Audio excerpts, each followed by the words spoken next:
What's going on, guys, and welcome back to the channel. So today's video is going to be the second episode, installment, whatever word you want to use, of my TikTok listener Q&A series.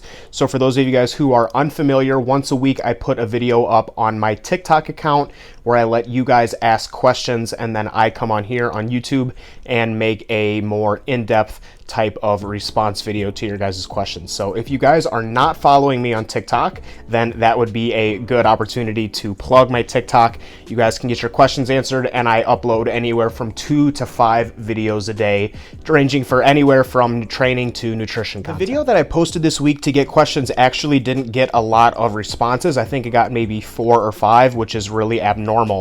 So what I decided to do is actually go back to last week's Q&A video, and there were a handful of questions that got asked after I had already recorded the answers. So I just grabbed those questions and then combined it with the few from the video that I posted this week, and those are going to be the questions for this week's video. So without further ado, let's go ahead and get right into it. First question comes from Kyle McBroom, and the question is, are your calories the same on training days and rest days? And the answer is no. I do eat a little bit less food on my rest days. Generally, we're talking about a couple hundred calories, so maybe anywhere from 200 to 300 calories. The reasoning for this is that the amount of calories that you actually burn from exercise is grossly overestimated, in my opinion. And so while there is a little bit less caloric expenditure on rest days, I don't think that it is as extreme as a lot of people make it seem. I see these diets where people are doing like 1,000-calorie swings and stuff between their training and rest days, and that just isn't something that I agree with personally. Remember the fact that a rest day is in your program so that you can rest and recover, and food is one of the most important things that impacts that. So I don't really see the point of actually decreasing calories too much on rest days. And actually, when I'm dieting, I like to do something a little different, and I actually like to keep my calories lower on my training days and higher on my rest days, because when I'm dieting, the fatigue is generally a little bit higher, and so I kind of want to maximize those rest days by eating as much food as I can. But in general, when I'm bulking, I am eating a little bit less during my rest days, but we're talking anywhere from 200 to 300 calories max. The next question comes from Your3012, and they want to know how to structure a deload. And this is a really extensive topic. This could be an entire video on its own, and so I want to try and keep it short. Really, all that we're trying to do in a deload is get rid of fatigue, and there are a lot of ways that we can go about that. The most common ways to set up a deload is just to take some time off the gym, anywhere from 4 days to a week. You can go in the gym and train, but if you are going to train, then I would recommend doing deload sessions. That's my preferred way to deload. I like to actually be in the gym. I don't really like taking time away from the gym unless I absolutely have to. But a deload session is going to look very similar to a normal training session for me, except I am going to reduce the volume by about 50%, and it can be anywhere as high as like 66% or 2/3 of my total volume, just depending on how fatigued I am to enter the deload in the first place.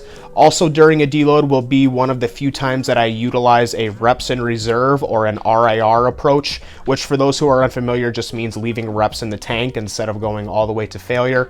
I will really only do that on my most fatiguing exercises, so something like a hack squat, an RDL, a leg press.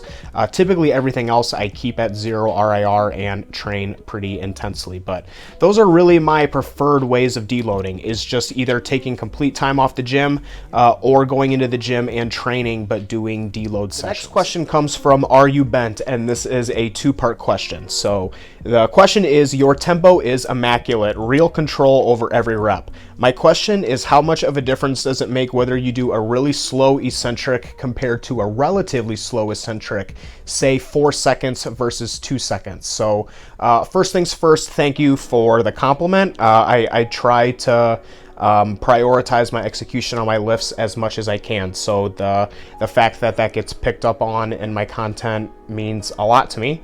What is the difference between a super slow eccentric versus a very controlled eccentric? So I think the main point that I want to make here is that a lot of people are in the know about this, but the eccentric portion of the range of motion is where the majority of the muscle damage is done. So there isn't comparatively as much muscle damage done on the concentric or the static as there is on the eccentric.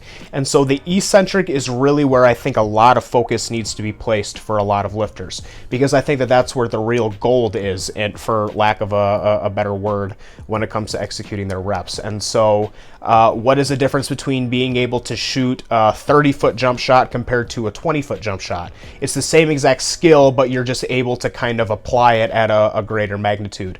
And the way that I see it is, if you can control a lift for a 5-second eccentric as compared to a 3-second eccentric, that just means that you're in even more control of the weight with the 5-second than what you would be with the 3-second. And if you're in more control, then hypothetically and theoretically, you should be able to recruit more muscle fibers per set. Now, obviously, I understand that there's a point where your eccentrics can be too slow and you're just kind of wasting time.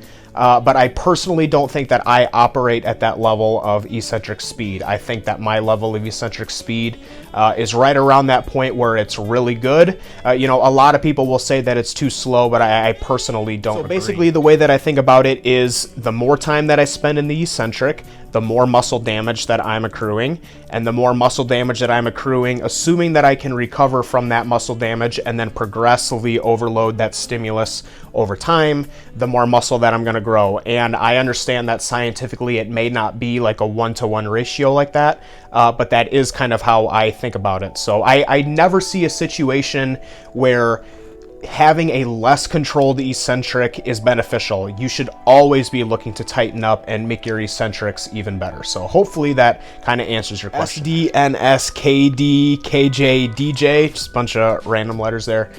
They ask, why don't I see you do any intensifiers like drop sets, partials, rest pause sets, etc.?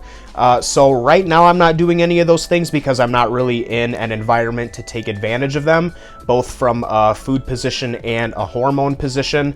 And then also I find that there's just a lot of merit in the straight set. So let me kind of cover that a little bit for the beginning.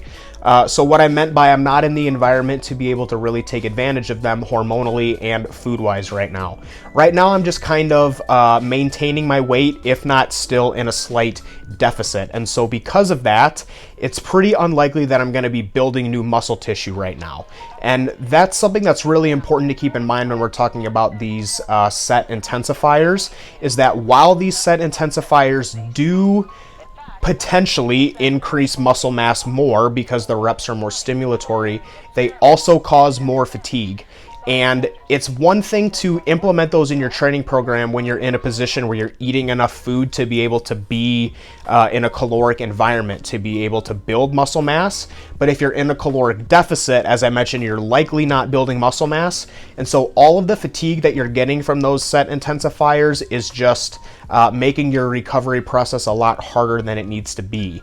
Also, hormonally, I am an enhanced athlete, and right now I'm in a cruise phase, so my hormone levels are lower. They're, not on the higher end.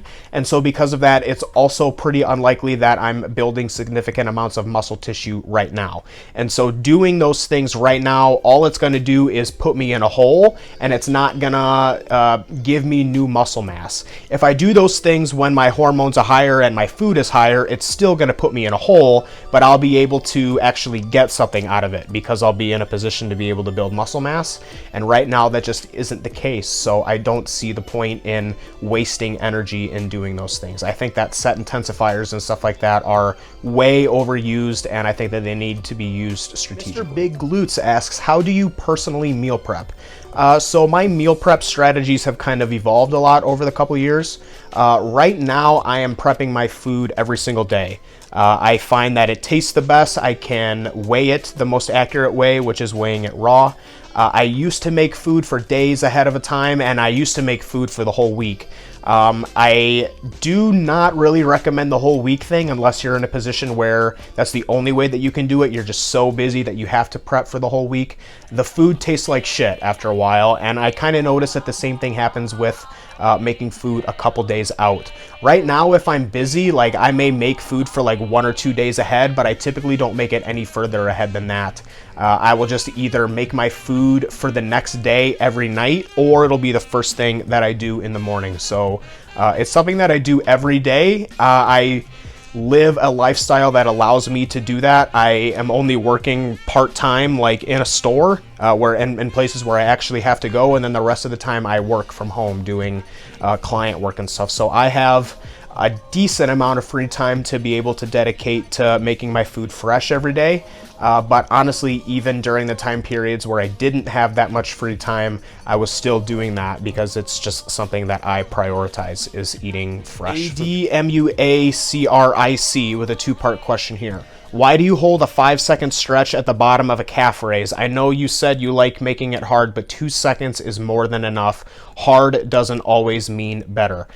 So I kind of have a very similar answer to this that I did with the clip on the eccentrics. Basically, in my opinion, the longer that you can hold the stretch, the more controlled you are of the range of motion, especially when we're talking about the calf raises here, because your calves are attached to your Achilles tendon, which is a tendon that has an amazing amount of stretch reflex. You can really do a lot of bouncing. And so the vast majority of the calf training that I see is fucking dog shit, because it's people that are just bouncing up and down and using the spring of their Achilles tendons. They're not actually using their calf muscles to raise the weight. And so I find the most efficient way to make sure that you're using your calves is to pause in the bottom and take the stretch reflex out of the Achilles tendon. Now, have I potentially taken that too far? Maybe, but I would also argue no, because Dante Trudell of Dog Crap Training, he recommends doing 10-second pauses in the stretch for each rep and upwards of 15 seconds. So, I mean, there's also a lot of research out there that shows that the calves benefit from a lot of time under stretch and loaded stretch, all muscles in general, but specifically the calves. So that's kind of my thought process why I do those really long stretches, is because it just makes very, very strict rep execution, and it guarantees that I'm not using any bouncing or any Final question for this one comes from Axel J, and they ask, on your TikToks you say 1x15 or like 1x13, so do you only do one set? If not, how many warm-up sets do you typically do? This is a question that I get asked a lot, and guys, I do not just walk right up to a machine and start going balls to the wall. I do warm-up sets on every single exercise that I do. I just don't count them because they don't count for anything. If I'm getting on a chest press and I'm capable of pressing 3 plates per side for 10 reps, the 1 plate per side for 5 reps that I do on my warm-up is not contributing to muscle growth. It's not. The weight isn't heavy enough, and it isn't close enough to failure to contribute to growth, so I don't count it. The only sets that you guys should be counting are the sets that are close to failure, because those are the only sets that are doing anything. So when I list 1 set or 2 sets, that's only the working sets. I do anywhere from 2 to 5 warm-up sets for every single exercise that I'm doing. If it's something simple like a bicep curl, I may do 2. If it's something that's really complex and uses a lot of weight, like say a leg press, or if it's something that is training a body part that is always tight on me, like my adductors, for example, I'm doing anywhere from 4 to 6 warm-up sets before I even get into the working set. So while the working sets are the only ones that I show and the only ones that I list, because they're the only ones that count, they're not the only sets that I'm doing. As it's going to conclude today's video, I want to take a second to thank everyone who took the time out of their day to ask questions, and I want to encourage you guys to, 1, follow me on TikTok, and 2, participate in these. The more questions that I get asked, the more frequent that I can kind of pump these out, and the more that I can help you guys educate yourself and get better at training. So as I mentioned, make sure to follow me on my TikTok. You can find it in the description below, as well as a bunch of all my other socials and stuff down there, and I hope to see you guys participate in the next Q&A. Thanks again for watching, guys, and as always, take care of yourselves.